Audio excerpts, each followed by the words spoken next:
Hi viewers, you're watching UK changing law. As you all know, UK laws are changing rapidly and you need to stay updated. This is one of my videos where I am going to explain the stages that when an extended family member make an application to Home Office, what are the stages and how will the Home Office consider their application. Of course, there are a number of things for anyone who's going to apply for the extended family member application. They when they want to come to UK, which document they are going to submit with their application, do they qualify? There are number of things, number of questions that people have in their mind. In this I will explain the four stages process which Home Office take place when any application is submitted to the Home Office. So let's start with the application number one. So uh, EEA extended family member, you can see, as you can see on the screen, there are a number of things that people who's going to apply for the extended family member are going to consider, but we are going to show you what exactly happens with your application when you submit your application to Home Office.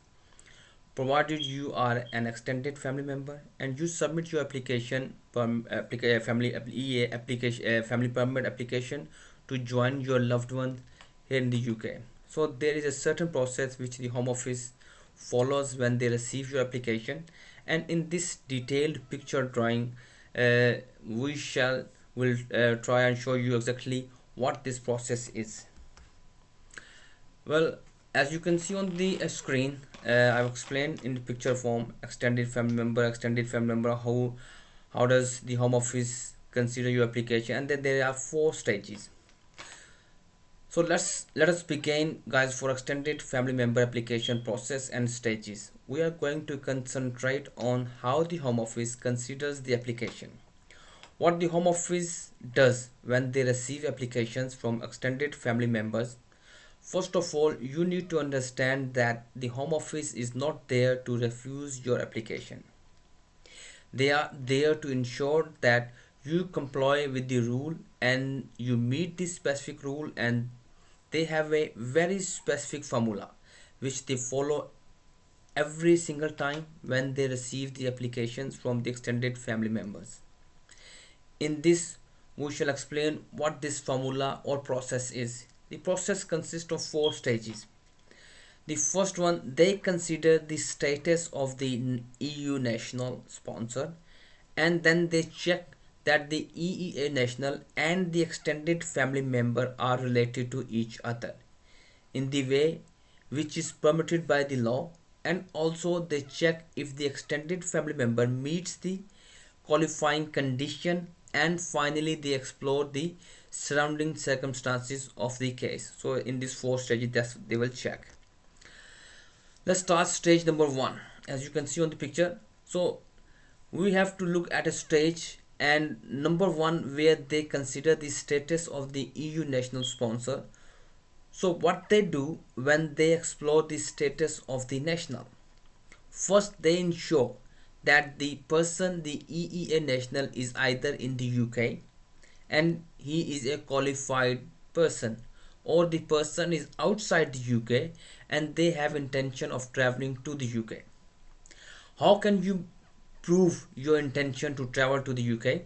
Very simply by stating what you have arranged on your arrival in the UK. For example, where you intend to live, where you intend to work, and so on and so forth. So if you have made some arrangement, this is going to be your proof of action in the UK. However, if you are already in the UK, you need to prove that you are a qualified person.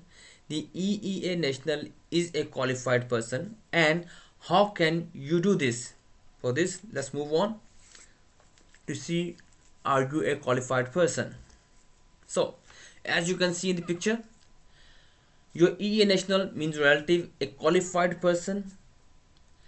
That can be proved either if you are a worker, if you are self-employed, or self-sufficient, or a job seeker. In term of job seeker, it need to be within the 91 days only. So I will explain all these categories in detail to give you an idea of how can you prove you are a qualified person. So let's start. Let's see. I will explain here in this video to a worker and self-employed. Well, a qualified person is someone who is either a worker, a self-employed person, a self-sufficient, or a job seeker. With regard to self-employed people, this is really straightforward matter of fact question. So if the person is registered with HMRC, then they will be recognized as self-employed person. And with regard to worker, if they are a worker, their employment will need to be genuine and not marginal. So this means that they will need to work sufficient number of hours in order to meet the definition of a worker. Therefore, when submitting application, all they need to do, they will need to prove that they are from one of the EEA national country and that they are a qualified person. What about the self-sufficient? Who can be a self-sufficient person? Anyone really who can support themselves without recourse to public funds.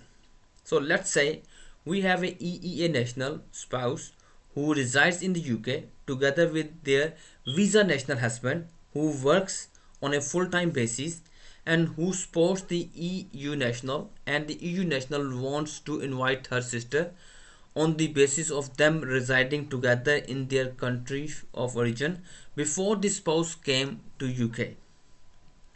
Will this be accepted? Well, yes. If this person, the EEA national, who is not working but who is relying on the support of his or her husband, can provide a copy of the comprehensive sickness insurance, so that will be enough. So what about the job seekers? Okay, so let us begin with the job seekers. They can only look for a work for no more than 91 days. And how can you prove that you are a job seeker? If you are registered with a job center plus, you can get a letter from them to confirm the same, or if you are looking for work until you are making inquiries, then you need to send copies of this anything really to confirm that you are actively looking for a work. Well, with regard to self-sufficient, you have to be aware that your self-sufficiency status will only be accepted if you have comprehensive sickness insurance. That's it related to the self-sufficient, not the job seeker. Okay. So let's move to the next stage. Here is the stage 2. The first stage we discussed in detail. Stage 2, where relationship to the EEA national, which is consisted further into how we can provide your relationship status. This is where the Home Office consider the relationship of the extended family member and the EEA national. So all from my experience, which you need to do is to provide them with the birth certificates and marriage certificates where this is relevant. So normally with the help of the birth certificates or marriage certificate, would be able to prove the relationship between you and the EEA national person who is qualified person and who resides in the UK. If the birth certificates or the marriage certificates are not in English, you would need to get a certified translation of these documents in order for them to be accepted by the Home Office. So that was our stage number 2 of consideration process. Let's move to stage 3. Now stage 3 is qualifying conditions. Here I will need to give you a detailed explanation of the regulation 8 subsection 2, 3, 4 and 5. Let's begin the qualifying condition. Number 1, in qualifying condition at the stage 3, either you will be under the regulation 8.2, 8.3, 8.4, 8.5. Here in this picture we'll consider 8.2. So 8.2 would be the relative of the EEA national, extended family member residing in the country other than the UK, dependent upon the EEA national or the member of their household, accompanying or joining the EEA national in the UK, or has joined the EEA national in the UK and continue to be dependent upon them or member of their household. So this is further I will try to explain here. The eligibility requirements for category 1: number 1, financial dependency. Number 2 is membership of the household. So the first one is where we have any national relative and the extended family member, and they were either residing outside the UK, so they were member of the same household, or the extended family member was dependent financially on the EEA national, and most importantly they would like to continue with the same arrangement. Here is the picture which you can see. So they either resided together or they were financially dependent. They can prove the financial dependency, and when they indicate that they would like to continue with the same arrangement. So how can you prove this? By simply stating in your covering letter that you, upon arrival in the UK, you either intend to live together with the national sponsor or they intend to support you, and you also need to provide evidence to confirm that they are in the position to provide you with the support. So they either have enough space in their houses. You need to provide them with the rent agreement to confirm how many people, how many bedrooms they have, and how many people live there. Or you need to provide them with the wages slips or some other proofs to confirm that the EU national is working and they are in the position to support you financially. If you belong to this category, this is virtually what the Home Office will do. They will go through this, the definition of the Regulation 8.2 of the 2016 regulation, and they will want to make sure that you meet every single requirement of that regulation. So this is, you can clearly check in the picture and access this anytime. Let's move to the Regulation 8.3. Now, stage 3, they might be according to the Home Office guidance, uh, like serious health condition. The serious health grounds need to be significantly beyond ordinary ill health. The applicant must provide detailed medical evidence to prove this. Personal care must be provided on a day-to-day basis and relate to the physical or mental task and needs the applicant requires to function. Strictly must be restrictively interpreted to emphasize the need for the personal care to be provided on a day-to-day basis. So if you are covered under Regulation 8.3, then the relative of an EA national and on the basis of health ground, these are the health documentation you need to consider when making application. Next one is that you are relevant relative of EA national and would meet the requirement of immigration rules for indefinite leave to remain as the dependent relative of the EEA national.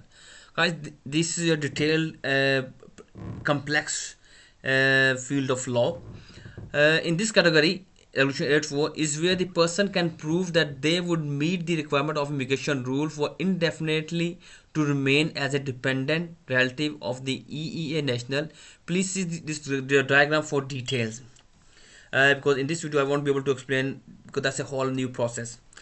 These are complex rules with a very high threshold, and I have devoted the time, my time in explaining this particular rule in earlier post. But very briefly, when a person applies as an adult dependent relative, they will need to meet the eligibility requirements, which consists of 3 components: the relationship requirement, the care need requirement, and financial requirement. Normally the relationship and the financial requirement is not a problem, but the element which is the problematic are the care need requirement.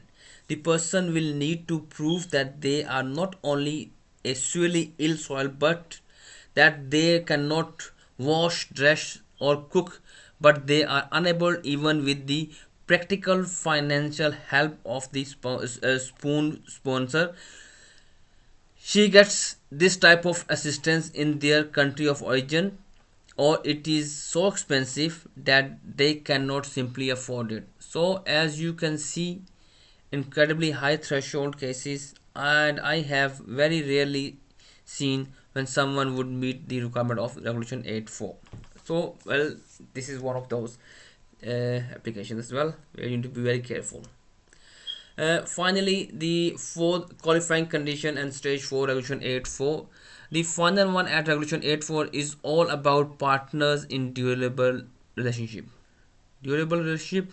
So here they will need to prove, normally in accordance with the Home Office guidance, that the parties have resided together for at least 2 years in order to succeed in the application as partners in durable relationship. However, there are some exceptions where the Home Office will be prepared to exercise the discretion. For example, where we have the kids in the family. In these circumstances, the Home Office normally disregard the 2 year rule. Okay, so that is stage 3 of the application process and end of the stage 3. Let's move forward to the stage 4. Now, stage 4 is extensive examination of personal circumstances, which further consist of few more things which Home Office will look into, like the effects the decision has on the EEA national accessing their free movement right, conducive to public good, adverse immigration history, other reason, right of appeal. All these things will be considered in this stage 4. So let's consider all these in step by step. Number one, the effect the decision has on the EEA national accessing their free movement right. We'll consider this and give you an example of this as well. Now, guys, the Home Office distinguish these two examples, but for of course they say that they will be exploring and analyzing the facts or and the circumstances of every single case which they receive. They explained these two conditions where the EEA national will be deterred from exercising their free movement right if you refuse the extended family application, and the fact and circumstances of the relationship and dependency. Number one example is, for example, the extended family member is financially dependent on the EEA national through monthly money transfer, but they have not seen each other for years. In this example, the EEA national would not be deterred from exercising their free movement right in the UK if the application was refused. This is because the financial dependency can continue even though the EEA national is in the UK and the applicant remains outside the UK. The example 2, which is explained here, the way they will consider, in a case where the applicant meets the definition of durable partner, it is likely that to refuse residence card would deter the relevant EEA national free movement right. This is because it has been accepted that parties are in a long-standing and enduring relationship akin to marriage. You must, however, still consider all of the circumstances of the case before making a final decision on this. So this will be considered in this fourth stage as well. The next is conducive to the public good. So there are a number of things that will be considered here. For example, no protection in relation to decision taken on grounds of public policy, public security, or public health. This is another bad point for extended family member. Any criminal activity will be taken into consideration. Paragraph 320 applies here as well. Evidence of criminality, a police national computer check might be relevant at certain places. Now let's explore this in detail. So they will want to make sure that the person is currently the subject of a deportation order or has been convicted of an offence for which they have been sentenced to a period of imprisonment of at least 4 years, or has been convicted of an offence for which they have been sentenced for a period of imprisonment of at least 12 months but less than 4 years, unless a period of 10 years has passed since the end of the sentence, or has been convicted of an offence for which they have been sentenced to a period of imprisonment of less than 12 months, unless a period of 5 years passed since the end of the sentence. And the other thing, they will look into criminality where the Secretary of State has personally directed that the exclusion of the person from United Kingdom is conducive to the public good. So the Home Office will look at the conducive to public goods factor, just to remind you that unlike the direct relative of EU national spouses, children under the age of 21 or dependent children over the age of 21 or dependent relative, the extended family member unfortunately do not have any protection in relation to the decision taken on the grounds of public policy, public security or public health, and all this mean that the standard rule of the refusal on the general ground will apply, and here they will look at the criminality issue which I discussed earlier. And also they will be checking if the person was excluded from the country, and here if the person indicated that there was some criminality history in the past, they will be and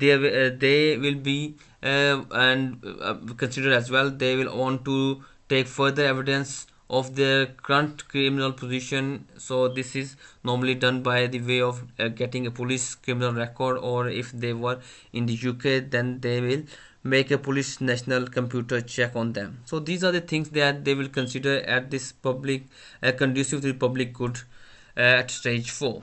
Now let's move to the few further things towards the end of the application. Will the adverse immigration history affects or not? And of course we'll consider other reasons as well. In other reasons, of course, the length of the residency, family ties in the UK, whether they are working in the UK, whether they own property in the UK, how the refusal might affect the EES sponsor from exercising their free movement. So all these things will be considered in the other reasons. And adverse immigration history, let's through that. Will the adverse immigration history affect the decision? Well, according to the Home Office guidance, normally no. This will not negatively affect the person. However, they will check on a case-to-case basis. Normally, this is to see if the criminality factor is triggered as well. They do have to look at look at other factors. For example, when reaching their decision, and they will see the EEA national in question integrated in the UK. Also, guys, right of appeal. Just to remind you that if the application is refused from the 29th of March 2019, extended family members were given a full right of appeal. So you have a right to appeal against adverse decision. So this was the end of this extended family members application. How does the Home Office consider your application? Guys, we have considered 4 stages. I hope this video is helpful, and for future videos and update, please subscribe and like our channel, and see you soon. You take care.